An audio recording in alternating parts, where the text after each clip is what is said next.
Recent study shows that in the sport of tennis, having the incorrect form of service can cause injuries to young players that could end their careers.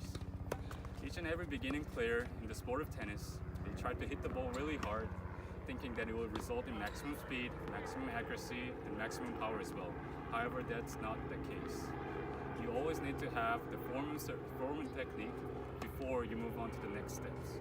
According to Dr. Glaber, because young players tend to put a lot of tension in their body, trying to hit the ball really hard, it causes injuries to them in the back, elbow, and the rotator cuff as well. Also, Kim Salzman from Tennis Fixation states that a lot of young players think just hitting it hard will result in the ball being faster, being harder, but that's not the case as well.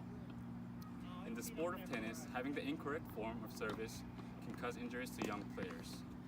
But having the correct form with the correct technique will result in maximum speed, power, and accuracy as well.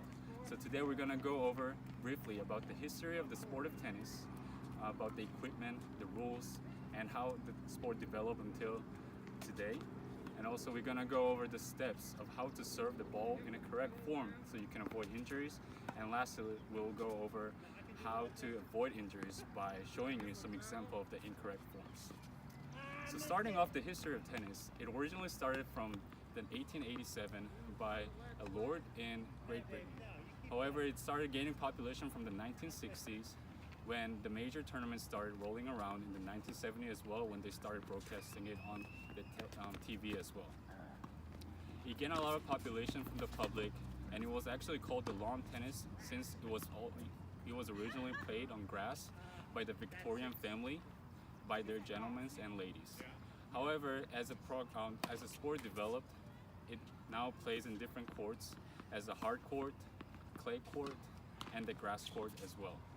Nowadays, there are 4 major tournaments in the world: the Australian Open, the US Open, the French Open, and the Wimbledon, which is hosted in London as well. And another development in the history of tennis is also in their equipment as well. The original color of the uniform was only allowed, it was white.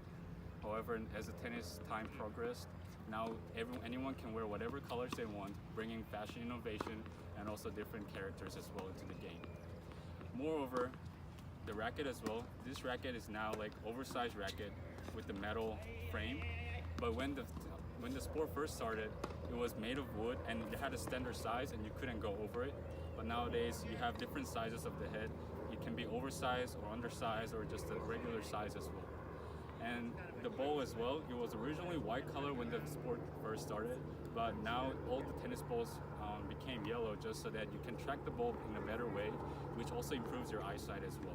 And lastly, the shoes, and each shoe has different traction, and because there are 3 different types of courts that you can play on, each shoe is designed for specific court. So clay court will also prevent slipping, and grass court will have better traction than the hard court as well.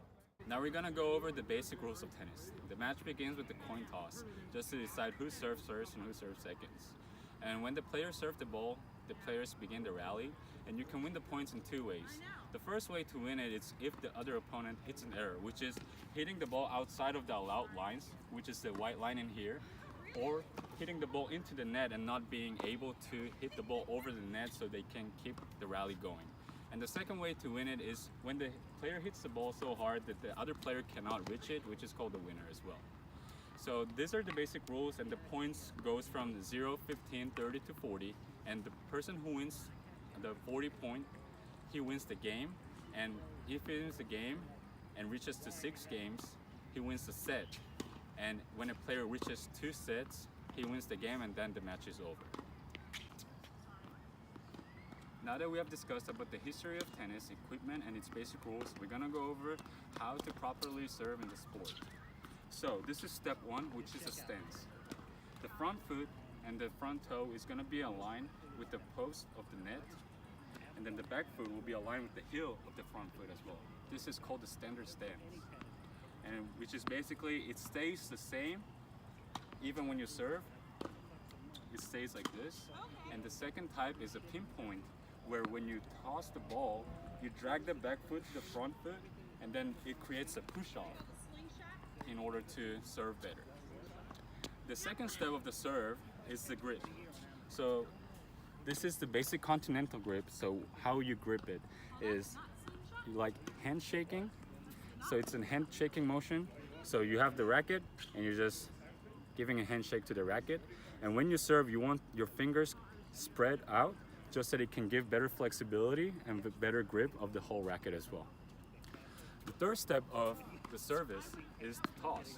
The reason why the toss is important because you don't want the ball going left or right. You want it to be straight up.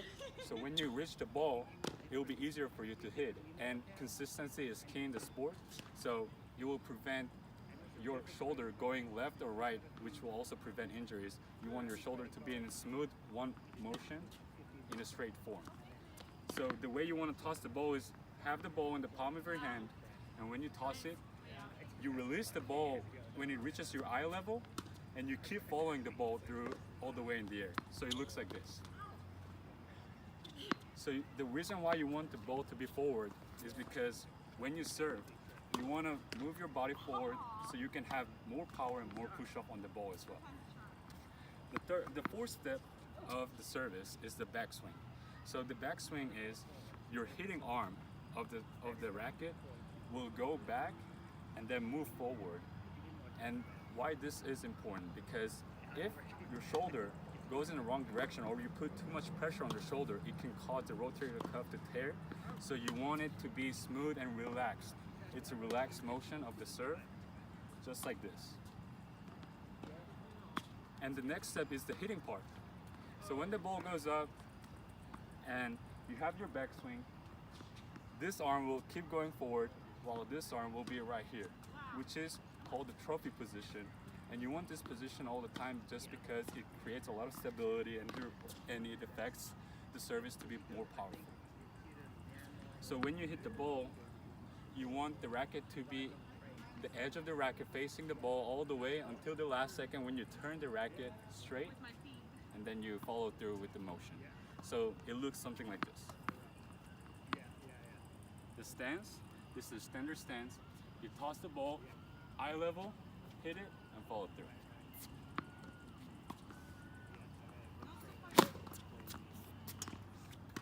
Today we went over the history of tennis, the development of the equipment, the basic rules, and then we moved on to how to properly serve, giving you step-by-step example, starting from the stance and ending with the follow-through.